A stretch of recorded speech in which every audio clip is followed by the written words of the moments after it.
They thought no one would stop. They thought no one would care. A disabled little boy, shaking in the cold, was left alone at a bus stop like it didn't matter. But fate had other plans. Because that night, the wrong place met the right bikers. What the Hells Angels-style bikers did next shocked an entire city and changed one broken child's life forever. Before the story begins, do one thing for us: subscribe to our channel Bikershype, like this video, and share it with your friends who believe real bikers still have real hearts. Disabled little boy was left at a bus stop. Biker found him.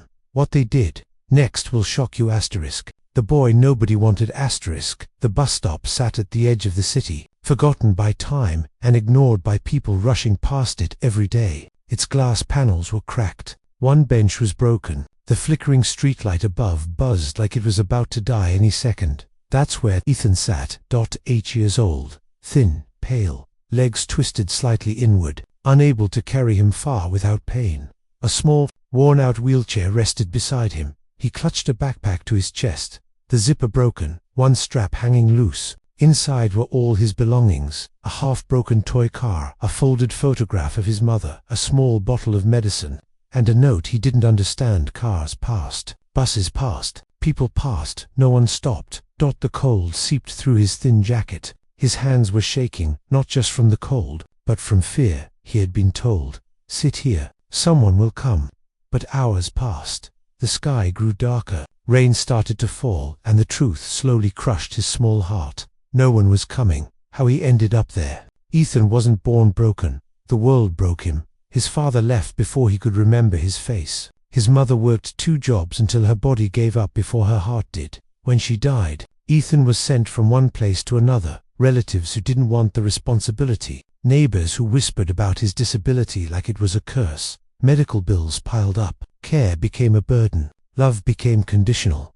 One night, after another argument about what to do with him, a man he barely knew drove him to the bus stop. "You'll be safe here," the man said, avoiding his eyes. "I'll be back." Ethan believed him. Children always do. Engines in the distance, the rain grew heavier. Ethan tried to keep his backpack dry, pulling it under his jacket. His lips were turning blue. His legs were numb. Then he heard it. A low rumble, deep, powerful.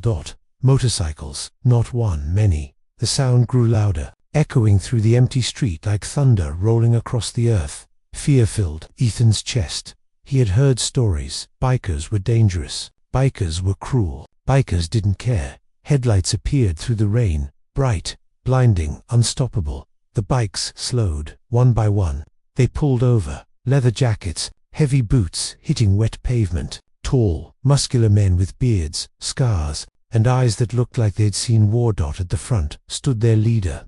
They called him Reaper. The biker who stopped Reaper removed his helmet. Rain dripped down his scarred face. His eyes locked onto the small figure at the bus stop. A child. Alone. Disabled. Something inside. Reaper snapped. He had seen violence. He had seen death. But nothing hit him harder than seeing a child abandoned.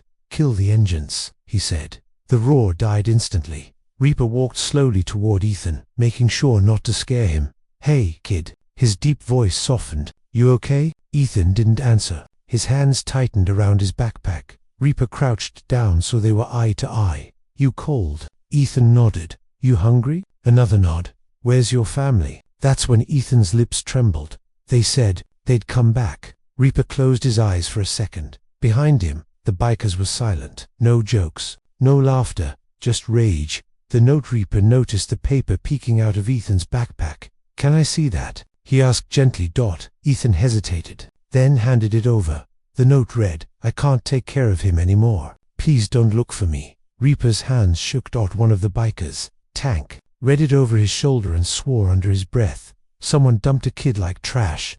Tank growled. Another biker, Ghost, turned away, fists clenched. Reaper stood up slowly. "Mount up," he said quietly. The bikers looked confused. "But boss, we're not leaving him. Not tonight. Not ever." The ride that changed everything. They wrapped Ethan in Reaper's own leather jacket, the one he wore through storms, fights, and blood. Reaper lifted Ethan carefully, like glass, and placed him in a custom sidecar attached to his bike. "Hold on to me," Reaper said. Ethan nodded, gripping Reaper's arm. As the engines started again, something changed. For the first time that night, Ethan didn't feel scared. He felt safe. A place called home the bikers didn't take Ethan to a shelter. They took him somewhere else, an old warehouse on the edge of town, renovated, warm, and alive. This was their clubhouse. They carried Ethan inside. Someone brought hot soup. Someone found dry clothes. Someone turned on the heater. Ethan sat quietly, watching men who looked terrifying act kinder than anyone he'd ever known. Reaper sat beside him. "You like bikes?" he asked. Ethan smiled for the first time. "They're loud, but cool." The bikers laughed softly. The truth comes out later that night. Ethan finally spoke. He told them everything. About his mum, about being unwanted, about being dropped off and forgotten. The room was silent when he finished. Tank wiped his eyes angrily. Ghost punched the wall. Reaper stood up. "This kid isn't leaving," he said. "He's ours now."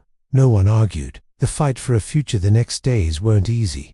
Hospitals, doctors, social services. People questioned them. "You bikers think you can raise a disabled child?" Reaper leaned forward. "Watch us." They paid for surgeries, physical therapy, better equipment. They built ramps, modified bikes, changed their lives. Ethan wasn't a burden. He was family. The miracle months passed. Ethan grew stronger. One day, during therapy, he stood up. Just for a second, the room exploded with cheers. Reaper cried openly. "You did it, kid," he whispered. Ethan looked at him and said words that would haunt Reaper forever. "You didn't leave me." The bus stop revisited. 1 year later. The same bus stop. Reaper parked his bike. Ethan rolled beside him. Stronger, healthier, smiling. "This is where you found me," Ethan said. Reaper nodded. "And this is where we proved something," he replied. They left flowers, not for sadness, for survival. The legacy today. Ethan travels with the club. He speaks at events, raises awareness, inspires people. Every time someone asks him who saved him, he smiles and says, "The bikers everyone was scared of." If this story touched your heart even a little, subscribe to our channel Bikershype, like this video, share it with your friends, and, if you love Hell's Angels style brotherhood, share this video now and help us complete our 1,000 subscribers target. Now prove your love. Comment your name below. Maybe you will be part of our next story.